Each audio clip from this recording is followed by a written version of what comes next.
I've been participating in this divisive rhetoric. And Randy, I'm going to cut you off. Thank you so much. Here's Sarah Sanders at the White House. As you know, the shooter is in custody, and the FBI is on the scene leading the investigation with the support of state and local law enforcement. This atrocity was a chilling act of mass murder. It was an act of hatred, and above all, it was an act of evil.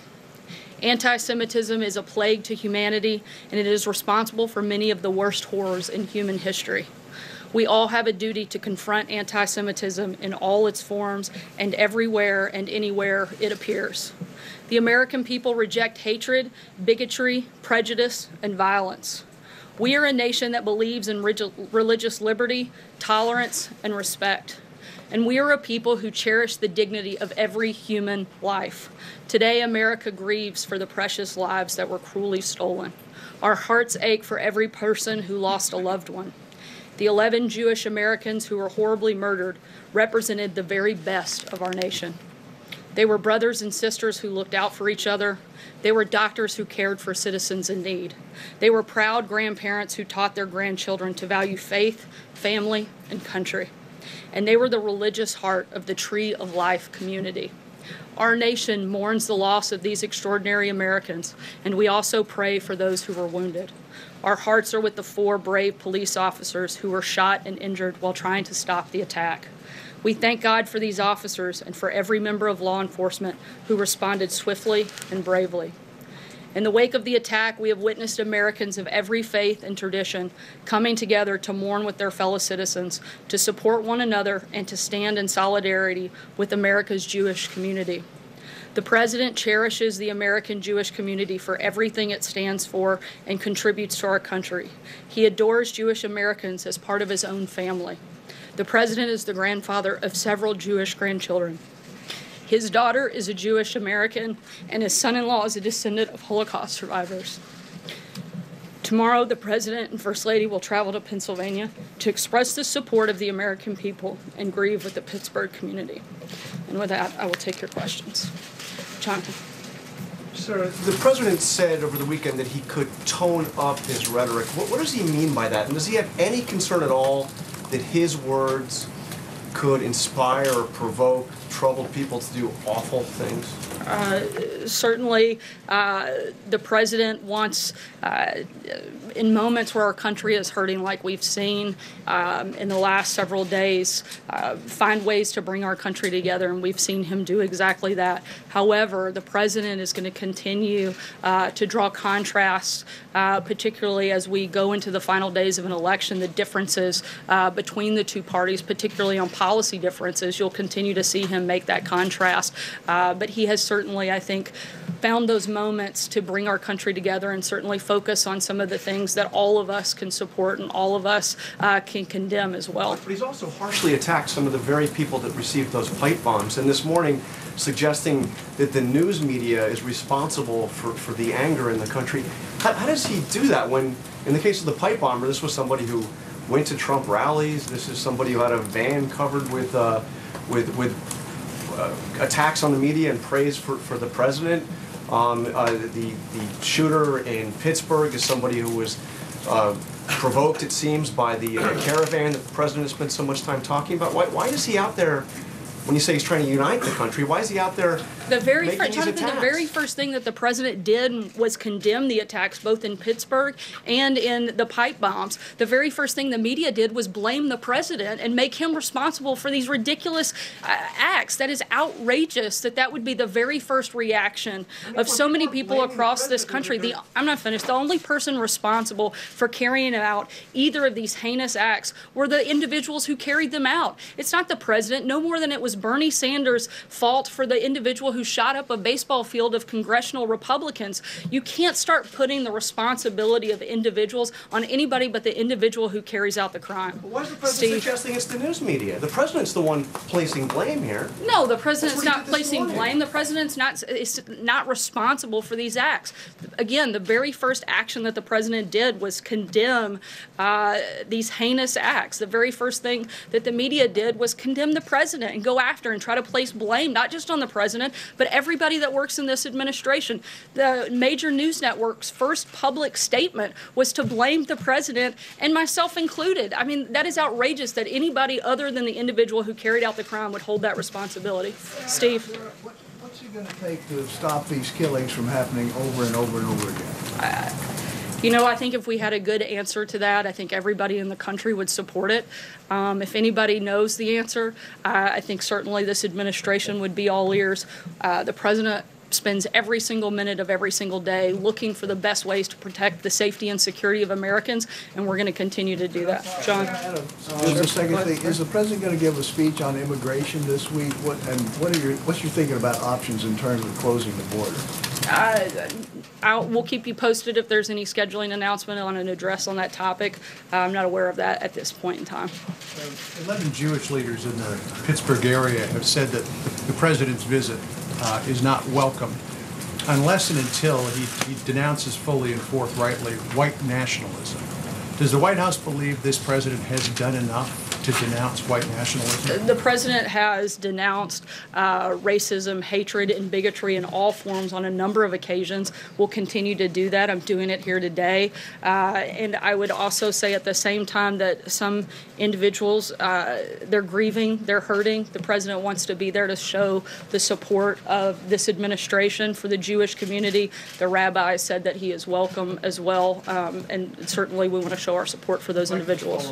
I know that there was another meeting this morning about what to do about the border. You're thinking about an executive action, maybe some sort of regulatory action. Is one of the options being discussed making it impossible for anybody to claim asylum unless they enter through a port of entry? So that would mean that anybody who crosses the border illegally would not be able to make a valid claim of asylum? There are a lot of options that are being discussed right now. The number one priority is looking for ways to secure our borders. We'd love for Democrats in Congress to actually help step up and do their job and help us do that. If they don't and they're unwilling to do, as they've shown in the past that they are, then we're looking at administrative actions that will help and allow us to do so. Raquel?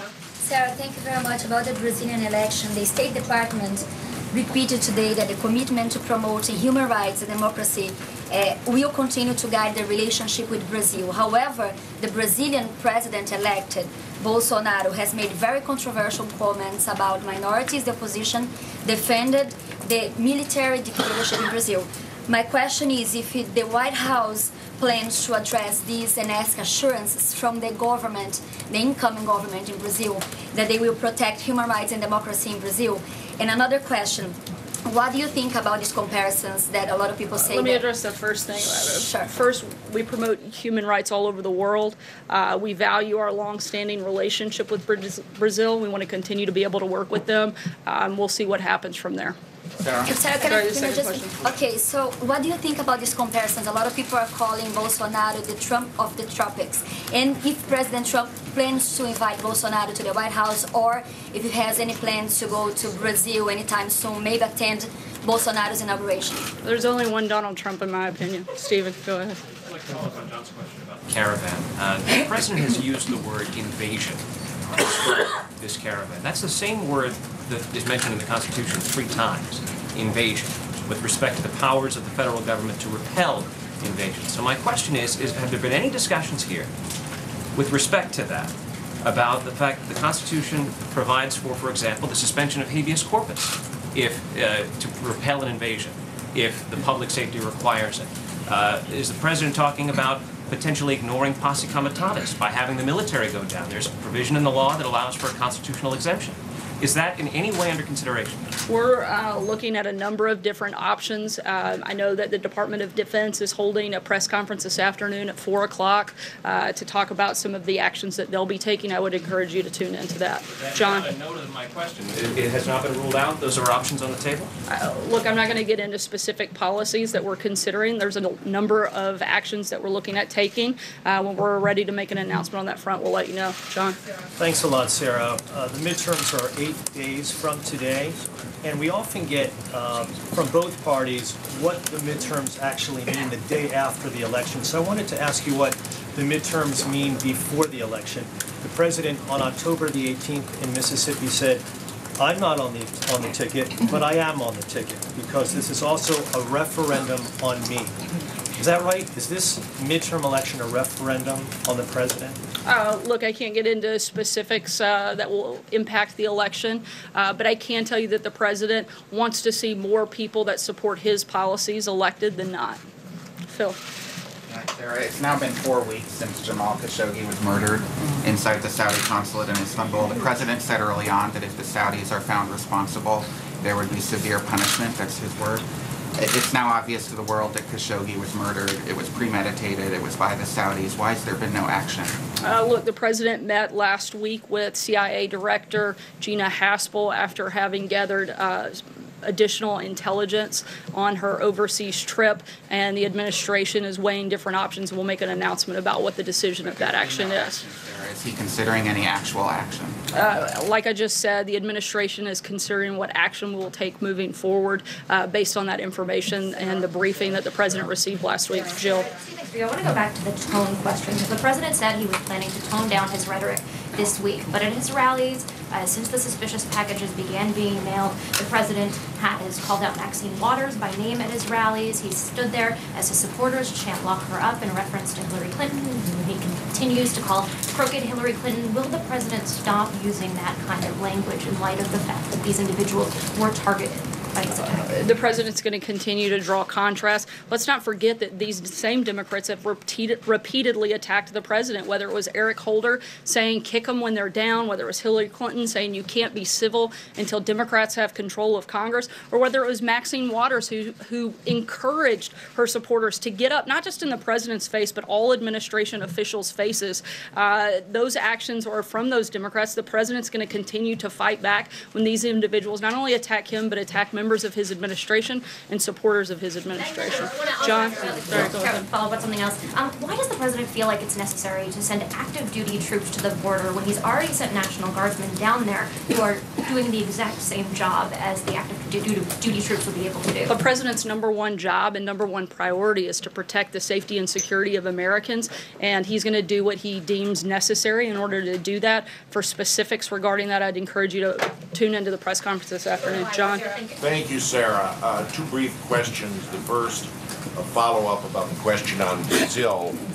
Up until a few months ago, you used to give us readouts of the president's calls with world leaders, including congratulatory calls to newly elected leaders, such as President Macron, Chancellor Merkel. Did the president, or does the president plan to make a call to President-elect Bolsonaro? He did, and he spoke with him last night. I actually sent a note to the White House press pool.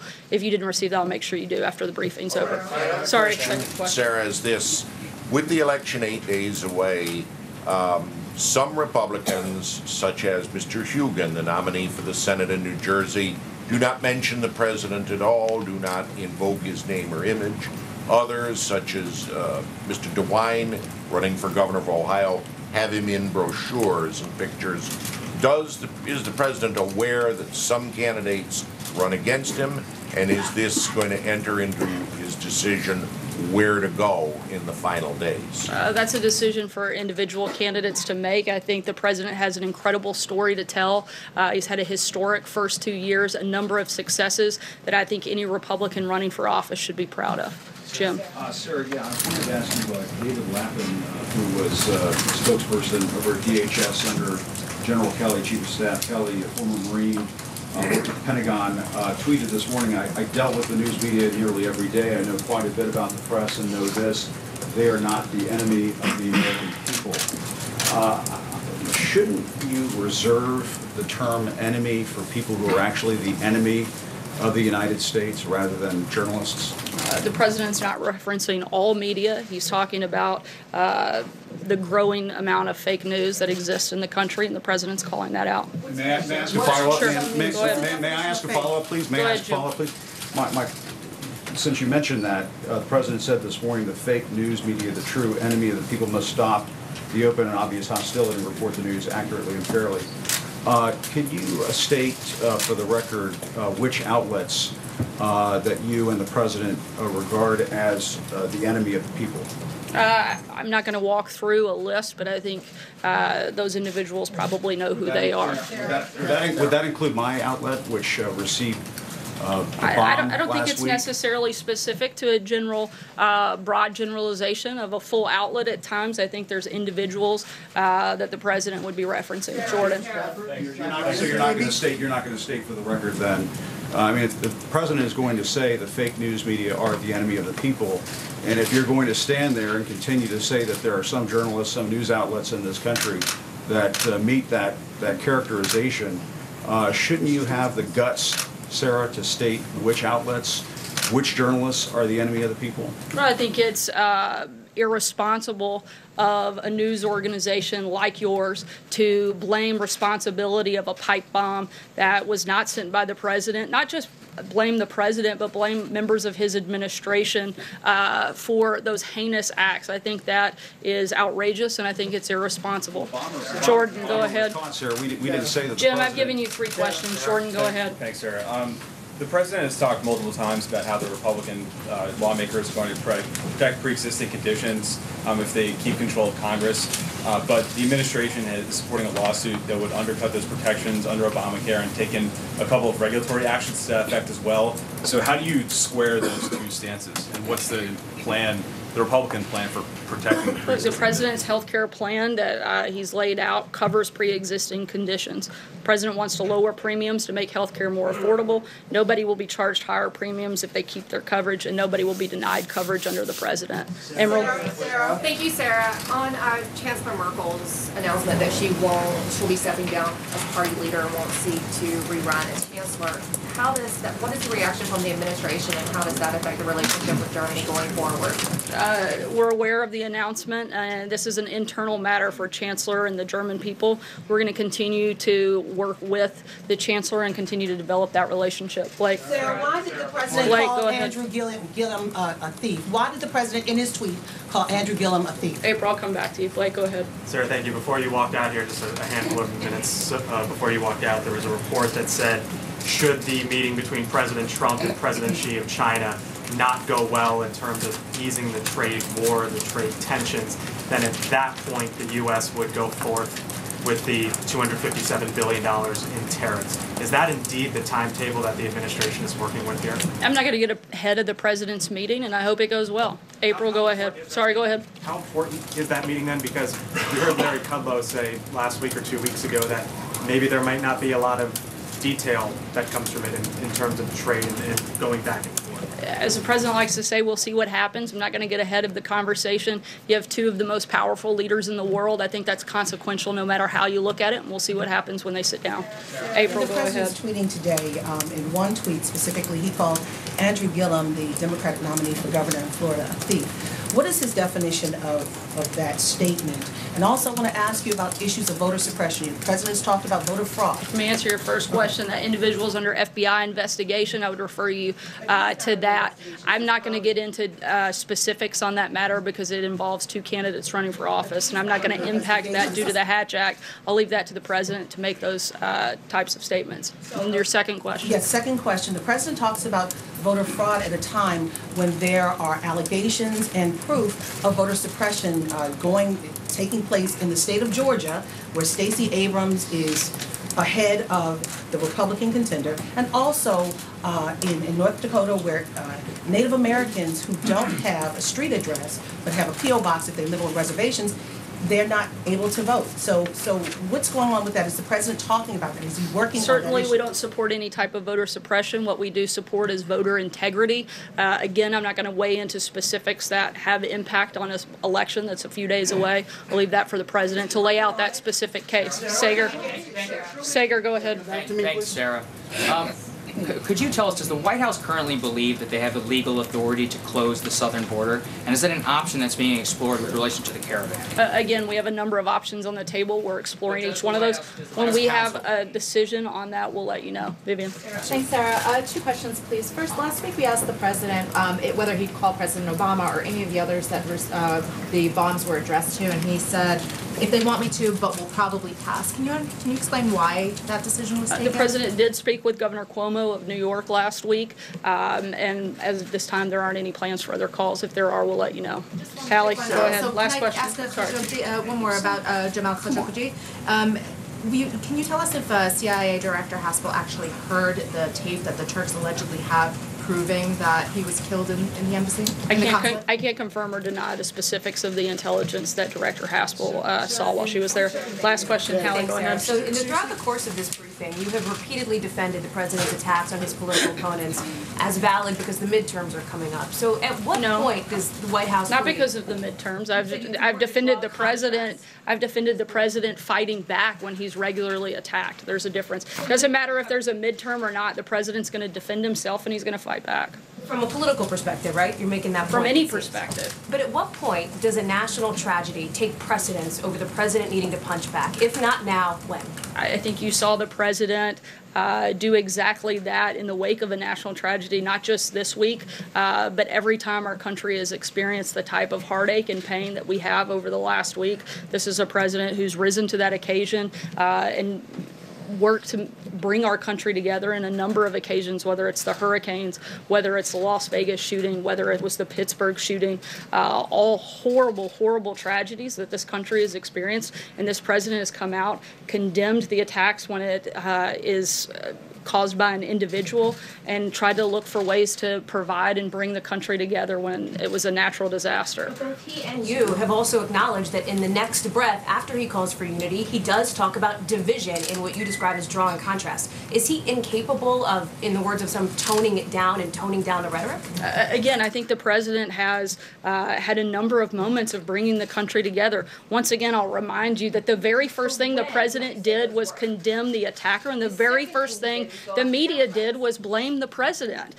You guys have a huge responsibility to play in the divisive nature of this country when 90% of the coverage of everything this president does is negative, despite the fact that the country is doing extremely well, despite the fact that the president is delivering on exactly what he said he was going to do if elected. And he got elected by an overwhelming majority of 63 million Americans who came out and supported him and wanted to see his policies enacted. He's delivered on that. He's delivered on the promises he's made, and if anything, I think it is sad and divisive the way that every single thing that comes out of the media, 90% of what comes out of the media's mouths is negative about this president. Despite the fact that the economy is booming, despite the fact he said he would fix the trade deals, and he's done exactly that. He said he would defeat ISIS, and he has. The president has been delivering day in, day out, and I think it would be nice if every once in a while we could focus on a few of the positive things the president has done instead of just attacking him. Thanks so much, guys. Have a great day. No responsibility. Okay, so let's begin with talking about Sarah Sanders off the top. Not just the Sarah Sanders we just heard from, but the Sarah Sanders off the top. I'm gonna say this. You know, she struck the right tone. She used the right words. She was appropriately emotional. But is this enough at this moment when this nation is angry and upset and grieving? Ellie Honig, I wanted to go to you first because two of your grandparents survived the Holocaust, and they came to the U.S. as refugees. They were settled by HIAS, which we've talked about with regard to what's happened over the weekend.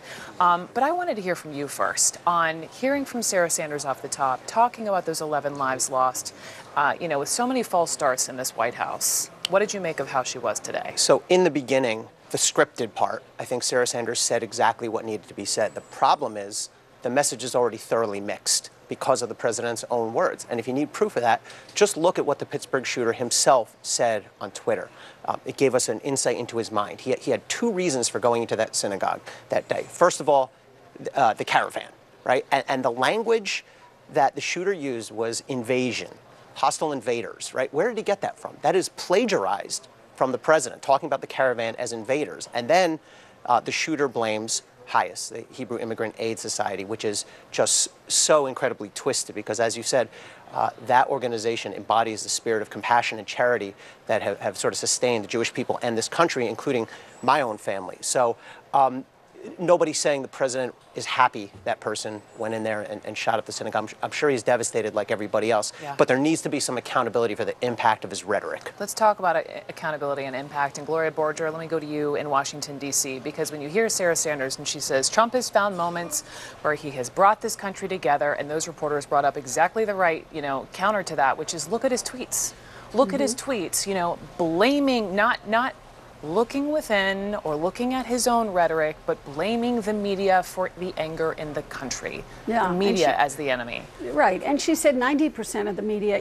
There's something very simple, honestly, the president could do about, for example, the bomber or the shooter, and say, if you think you're on my side and you think you're a supporter of mine, you are not.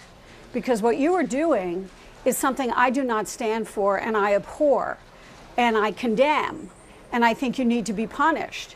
And if any supporters of mine feel that way, then you ought to understand how I feel. And remember, I go back to David Duke during the campaign when he said he really didn't know who he was, and he didn't. I was thinking about the same thing. He didn't criticize. So the president is sort of only able to throw blame at others.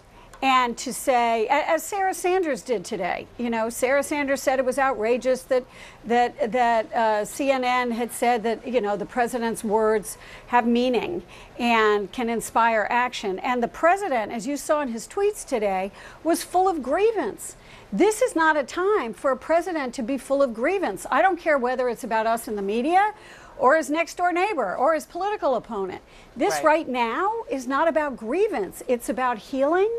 And that's what this president can't seem to get his arms around and cannot do.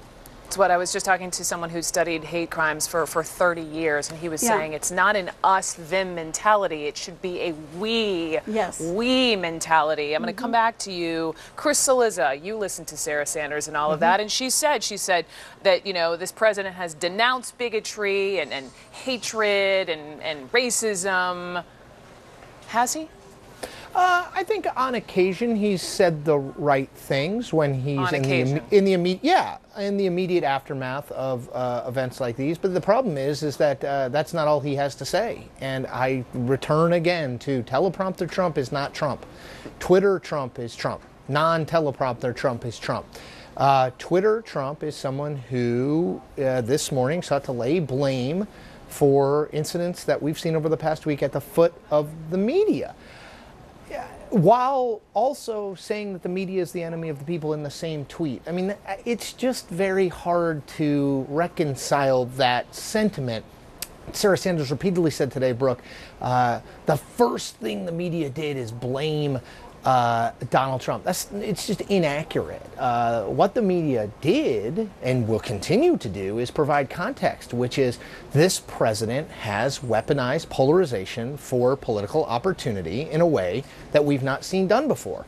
Most past presidents saw polarization as a problem that they took it to address. It was something that needed fixing. Donald Trump sees it as an opportunity that is able to be exploited for political gain. He doesn't have that moral compass gene in him that the people, Republicans and Democrats who have been president before, have possessed. We saw it in Charlottesville. We've seen it about Roy Moore. We've seen it about Rob Porter. We've seen it any number of times in which he essentially throws his hands up and says both sides when it's something he doesn't want to offer a thought on, and when it is something he wants to offer a thought on, he has hard and fast opinions about it. I mean, I don't, it's nothing new.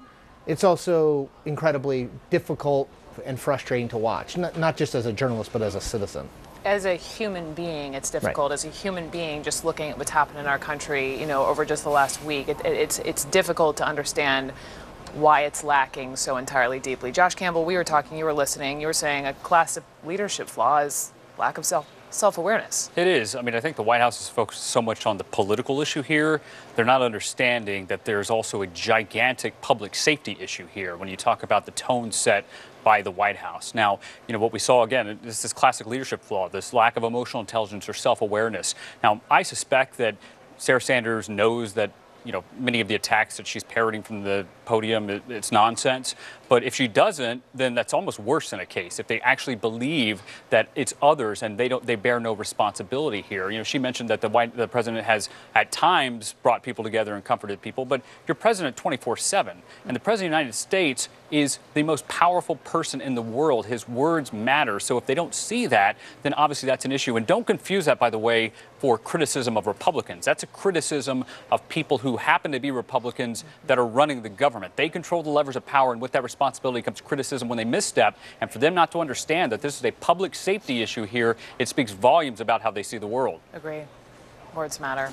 Guys, thank you so much. Thanks, Rick. Thank you. The suspect in that synagogue shooting appeared in court today. We'll have the latest there next, including an interview with someone who narrowly escaped that attack in a sanctuary. We'll be right back.